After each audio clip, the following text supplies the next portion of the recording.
লেবাননে ইসরায়েলি অগ্রসর ও হিজবুল্লাহর সঙ্গে সংঘাতের প্রেক্ষিতে দেশটির সামরিক বাহিনী একটি অতি জটিল পরিস্থিতির মুখোমুখি হয়েছে।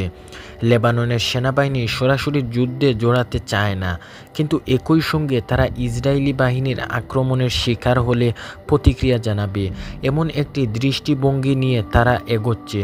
মধ্যপ্রাচ্য বিষয়ক সংবাদমাধ্যম মিডল ইস্ট এই খবর জানিয়েছে।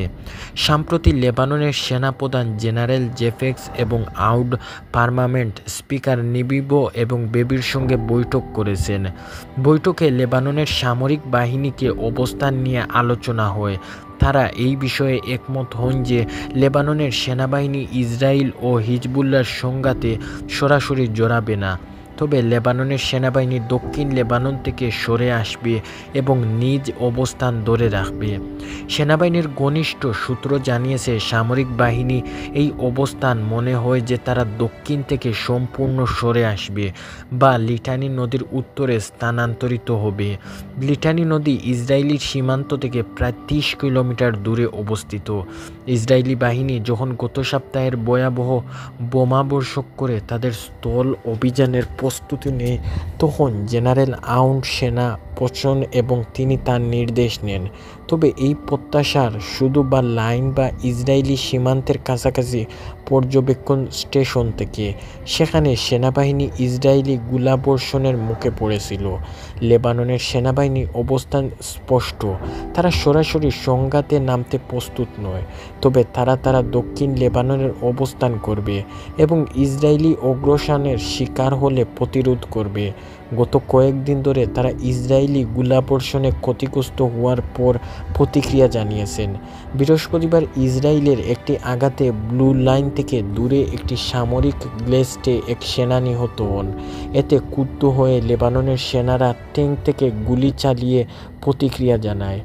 এই সামরিক সূত্র জানিয়েছে, সেনাবাহিনীর কমান্ডার শেস্তার এবং প্রতিনিয়ত পরিস্থিতি পর্যবেক্ষণ করছে এবং দক্ষিণে অবস্থান করা সেনাদের নির্দেশ দিচ্ছে। তবে আমাদের সক্ষমতা সীমিত আর ইসরায়েলি সেনাবাহিনীর অত্যাধুনিক প্রযুক্তি ও সামরিক সরঞ্জামে সজ্জিত। লেবাননের অর্থনৈতিক সংকট 2019 সাল থেকেই দেশটির সামরিক বাহিনীর সক্ষমতাকে দুর্বল করে তুলেছে। এর আগে বাহিনী বিদেশি সহায়তার উপর নির্ভরশীল ছিল এবং বর্তমানে তারা খাবার সহযোগিতা পেতে জর্দানের মতন দেশগুলোর দিকে তাকিয়ে আছে। এই সামরিক বিশেষজ্ঞ বলছে, ইসরায়েলের মেকাব এবং ট্যাঙ্ক লেবাননের সেনাবাহিনীর M48 ট্যাঙ্কের মধ্যে তুলনা করার কোনো সুযোগ নেই। পার্থক্য বিশাল। তবুও সেনাবাহিনী যদি আক্রমণের শিকার হয়, তারা নিজের স্বার্থ মতে প্রতিরোধ গড়ে তুলবে।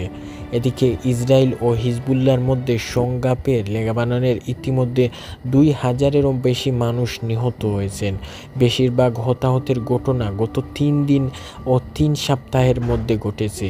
ইসরায়েলের ধারণা করেছে তারা দক্ষিণ লেবানন পুনরায় দখল করতে এবং হিজবুল্লাহর সীমান্ত থেকে সরিয়ে দিতে পারবে, কিন্তু হিজবুল্লাহর প্রবল প্রতিরোধ গড়ে তুলছে এবং ইসরায়েলি বাহিনীর বিরুদ্ধে কার্যকর প্রতিরোধ গড়ে তুলতে সক্ষম হয়েছে।